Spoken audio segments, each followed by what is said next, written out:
What do we mean by a signature? An Exclaimer Signature Manager Outlook signature can include these three parts: a signature, a campaign, and a disclaimer. However, you don't have to create all three parts in Exclaimer Signature Manager to make your Outlook signature. If you want, you can simply create just the signature part. If you choose not to have a campaign or disclaimer policy set up, these parts are simply not included in your Outlook signature.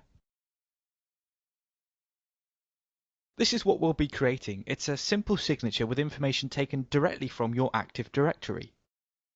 Clicking on the New button when in the Outlook Signature Policies node starts the Exclaimer wizard for creating signatures. You should enter a name for your new signature policy. I've chosen to call this one Default. This policy will replace Outlook's default signature. We recommend that you enter a description for every policy you create. The description section can be used to record comments and notes about a policy, and can also include any other information that might be useful to anyone editing the policy. Okay, this is where you can select from our selection of sample signatures. As you can see, each signature is represented by a thumbnail preview. From the previews here, you can see that Exclaimer Signature Manager is capable of both creating very simple and very extravagant email signatures. Select Sample 001. We're going to edit this sample signature by changing the logo, adding some text, and applying a different font. Clicking on Edit will open the editor. The signature is split into three parts: HTML, RTF, and plain text. You can personalize your signature in the editor using fields from your Active Directory. These are what the inserted AD fields look like. Okay, so we've selected the logo. Now we want to open the Properties pane and pin it to the window. The logo used here is a referenced image from the Exclaimer website. We're going to replace it with another image from this website. Select the content of the source input box in the element layout section and enter the location for the new logo image. Okay, we're now going to enter some text. Just like any other editor, you can simply place the cursor and start typing.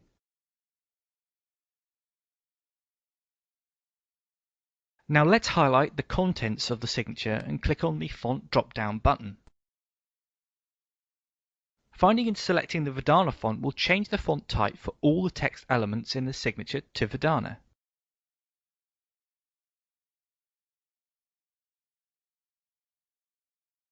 We must remember to amend the RTF and plain text parts of this signature. Clicking on the RTF tab reveals the RTF part of this signature. Now we want to repeat the process we did for the HTML part, so let's select the logo and delete it. Now we'll insert the new logo. You can either select an image from your computer or use a URL referenced image. For the purpose of this exercise, we will use the same referenced image as in the HTML part of this signature. Okay, now we're going to enter some text. The text we're going to enter is controlling your signatures and mail format settings.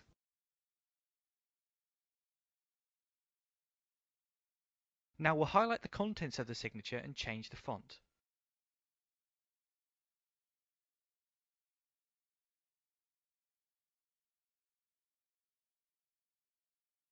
Find and select the Verdana font.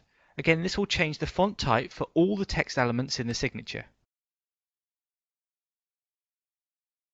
Having done the HTML and RTF parts, we must now amend the plain text part of this signature. Clicking on the plain text tab reveals the plain text part. We need to repeat the process we did for the HTML and RTF parts, obviously without the images or font changes. Okay, now we're going to enter the text Exclaimer Signature Manager controlling your signatures and mail format settings. We should now click on OK to save the changes we have made. You should name and add a description for your new signature design. I have chosen to call this signature Default Signature, and the description Signature with Exclaimer Signature Manager logo. With the new default signature selected, click on Next. This is where you can set the Outlook signature options for your signature. As you can see, you can deploy the Outlook signature policy to Outlook only, Outlook Web Access only, or Outlook and Outlook Web Access. For the purpose of this exercise, we'll leave the default set and deploy the signature to Outlook only. This is where you configure the rules that apply your policy to your Outlook users' installations. We want to apply this signature to all users in the Sales Active Directory group. Select the Outlook user is a member of an Active Directory group checkbox. You don't have to apply the policy to an AD group. You can choose to apply your policy to a specific user, domain, organization or unit, or to users that have a particular Active Directory attribute set. The Active Directory group hyperlink in the Policy Applies to Outlook Users That section opens the Select Groups box. This is where you can choose the AD group you want this policy to apply to. You'll notice that when I start typing sales, Exclaimer's Signature Manager will resolve the group. To add this AD group, click on Add, then OK.